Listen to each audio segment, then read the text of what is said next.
मेरे पास रेमंड्स के शेयर है सर, 50 शेयर हैं 2500 के रेट से। हम्म। वो लॉन्ग टर्म के लिए क्या करना सर? ये आपने कब खरीदे हैं? 1 महीना हो रहा सर, करीब एक करीब। महीना हो रहा, ओके। मानस जी, रेमंड्स क्या राय बनती है आपकी? देखिए, रेमंड में तो मेरे ख्याल से 2500 का भाव आया नहीं, क्योंकि जो ऑल टाइम हाई है वो 2380 के आसपास का है और वो आज ही बना है। बट फिलहाल ट्रेंड की बात मानस, कर इसमें लेते हैं तो एडजस्टमेंट ट्रेंड, होगा। हाँ जी ठीक है। तो देखिए, ट्रेंड की बात करें तो ट्रेंड तो बहुत पॉजिटिव है, कहीं पर कोई वीकनेस नहीं है, कहीं पर प्रॉफिट बुकिंग के साइन नहीं है। और 2200 रुपए के ऊपर का ब्रेकआउट जो हमने देखा है, उसके टारगेट 2650 के आसपास के आते हैं। तो यहाँ पर पोजीशन में बने रहना चाहिए। चाहे तो 20 डे मूविंग एवरेज जो कि 2000 है, उसके नीचे आपको स्टॉप लॉस लगाना है। ओके, करिए। अच्छा, इसमें चूंकि एडजस्टमेंट है, रियल एस्टेट कारोबार अलग किया और आगे कई और कारोबार अलग हो रहे हैं, तो ये थोड़ी सी लंबी स्टोरी बन रही है। तो जो मैं ख्याल तक किरण जी ने जो खरीदे होंगे ना, इसमें एडजस्टेड इनको स्टॉक्स भी इनको मिले होंगे, तो उसको भी फिलहाल होल्ड करना चाहिए मेरे ख्याल में। चलिए अगला सवाल लेते हैं फटाफट। और दूसरा सवाल हमारे साथ पूछ रहे हैं कौशिक दास कोलकाता से। कौशिक जी नमस्कार, सवाल पूछिए। नमस्कार जी। मेरा जो सवाल है, मैंने इरीडा का शेयर 70 शेयर्स दिया 296 के भाव पे।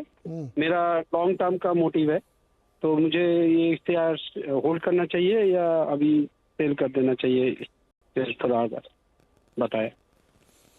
लॉन्ग टर्म के लिए लिया है, 296 पे लिया और आज तो 260 पे है। माने जी, लॉन्ग हाँ। टर्म के लिए अगर इरेडा कोई चूज करता है तो क्या वो इस प्राइस पे सही एंट्री होती है? देखिए, जो हमने ब्रेकआउट देखा था मेरे ख्याल से करीब 2 हफ्ते पहले, जब 200 210 का रेंज ब्रीच हुआ था, उसके टारगेट अचीव हो चुके हैं। 310 के आसपास के टारगेट आते थे, वो ऑलमोस्ट अचीव हुए, एग्जैक्टली 310 का हाई बना है। अब वहां पर हमें करेक्शन देखने को मिल रहा है, प्रॉफिट बुकिंग देखने को मिल रही है, लेकिन अभी भी profit booking 10 day moving average के नीचे नहीं गई है। मेरे ख्याल से चांस लीजिए, बने रहिए स्टॉक में, क्योंकि जो medium to long term trend है वो अभी पॉजिटिव लगता है। स्टॉप लॉस थोड़ा आपको डीप लगाना पड़ेगा 230 रुपए के नीचे, लेकिन पोजीशन में बने रहिए। उम्मीद करिए कि अगर 10 डे मूविंग एवरेज पे सपोर्ट लेगा तो 300 को ब्रेक करके 335 350 की रेंज में जाने की कोशिश करेगा स्टॉक। ओके, तो ये राय बन रही है इरेडा पे। और अगला सवाल है अचिंत्य मुखर्जी का, हावड़ा पश्चिम बंगाल से। बोलिए मुखर्जी साहब। सर, हाँ, मेरे पास एवरेज 120 प्राइस में आईओसी और एमआरपीएल 400 है, तो ये तो 300 तक गए थे, अभी क्या करेंगे? आईओसी कितने पे लिया? आईओसी में लिया, आपको एवरेज प्राइस है 130, 650 मेरे पास है लॉन्ग टर्म के लिए। आईओसी ठीक है, आईओसी 130 पे और एमआरपीएल 120 पे। हाँ, 120 पे। मानस जी, एमआरपीएल पे पहले बताइए। तो देखिए, एमआरपीएल में 2 दिनों से हम प्रॉफिट बुकिंग देख रहे हैं, लेकिन फिर भी 10 डे मूविंग एवरेज के ऊपर ट्रेड कर रहा है। वीकली चार्ट ठीक लगते हैं। 20 वीक मूविंग एवरेज पे स्टॉक लगातार सपोर्ट ले रहा है। 260 एक रेजिस्टेंस है, अगर ये 260 के ऊपर निकलेगा तो उसके ऊपर आपको कम से कम 320 रुपए तक के टारगेट देखने को मिलेंगे। मेरे ख्याल से बने रहिए। स्टॉप लॉस आपको थोड़ा डीप लगाना है, 212 रुपए के नीचे आपको स्टॉप लॉस लगाना है, लेकिन अगर 260 का स्तर ब्रीच हुआ तो कम से कम 40-50 रुपए का आपको उसके ऊपर देखने को मिल जाएगा। और आईओसी 130 पे लिया है। तो देखिए, अगर हम 130 पे उन्होंने लिया है तो प्राइस तो काफी अच्छा है, और उसके बाद हम कंसोलिडेशन देख रहे हैं। 20 वीक मूविंग एवरेज के ऊपर ये कंसोलिडेशन हो रहा है। बने रहने की राय रहेगी। लॉन्ग टर्म के हिसाब से 149 का आपको स्टॉप लॉस लगाना है, और ये एक बार 180 रुपए के ऊपर निकलेगा तो कम से कम 230 240 के भाव आपको देखने को मिल जाएंगे।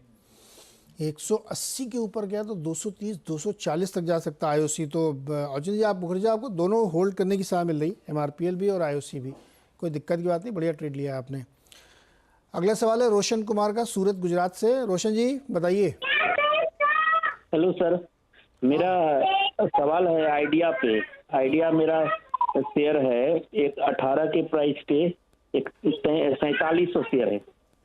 अच्छा, क्या करना चाहते हो? वो उसको लॉन्ग टाइम के लिए होल्ड करना चाहते हैं।